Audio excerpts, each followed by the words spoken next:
सूरत के जोन 2 विस्तार में आए 4 पुलिस थाना में पकड़ी शराब को नष्ट किया गया। सूरत सिटी डीसीपी जोन 2 में आए लिंबायत, उधना, सलाबतपुरा, डिंडोली पुलिस थाना क्षेत्र में पकड़ी गई इंग्लिश शराब की मात्रा का डीसीपी श्री गढ़वी साहब की आगेवानी में नष्ट किया गया। काफी समय से डीसीपी जोन 2 विस्तार में आए पुलिस थाना में पकड़ी गई शराब को नष्ट नहीं किया गया था, जिसमें आज डीसीपी श्री गढ़वी साहब ने जानकारी दी कि अंग्रेजी शराब की 74,000 जितने छोटी बड़ी बोतल मिल 80 लाख रुपए का अंग्रेजी शराब का मालमत्ता नष्ट करने में आया है, जिसमें एक्साइज के आला अधिकारी, एवेन्यू अधिकारी श्रीओ,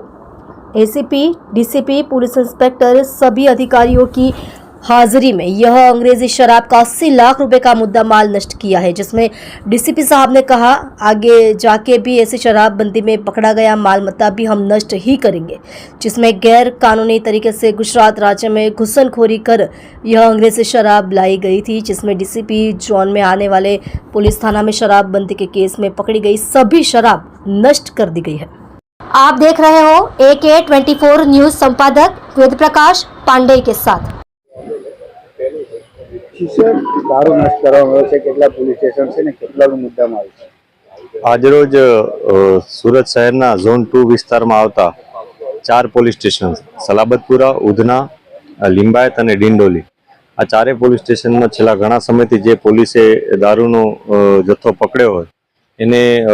નાશ કરવાની અત્યારે પ્રક્રિયા ચાલુ છે। આ ટોટલ જોવા જઈએ તો મુદ્દામાલ લગભગ 74,000 જેટલી બોટલો છે અને લગભગ 80,000 જેટલો આશરે મુદ્દામાલ થાય છે।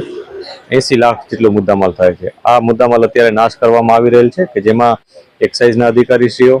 રેવન્યુના અધિકારીશ્રીઓ અને તમામ પોલીસ સ્ટાફ અત્યારે પોલીસ અધિકારીશ્રીઓ હાજર છે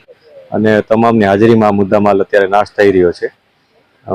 આવી જ રીતના હજી અમારે જે બીજો મુદ્દામાલ હશે એને પણ ફ્યુચરમાં આવી જ રીતના અમે નાશ કરવાની પ્રક્રિયા હાથ ધરીશું। કઈ કઈ જગ્યાએથી પકડાયું છે ને કેટલા પોલીસ સ્ટેશન છે? ટોટલ 4 પોલીસ સ્ટેશનનો આ મુદ્દામાલ છે કે જેમાં લિંબાયત, ઉધના, સલાબતપુરા અને ડિંડોલી આ 4 પોલીસ સ્ટેશન છે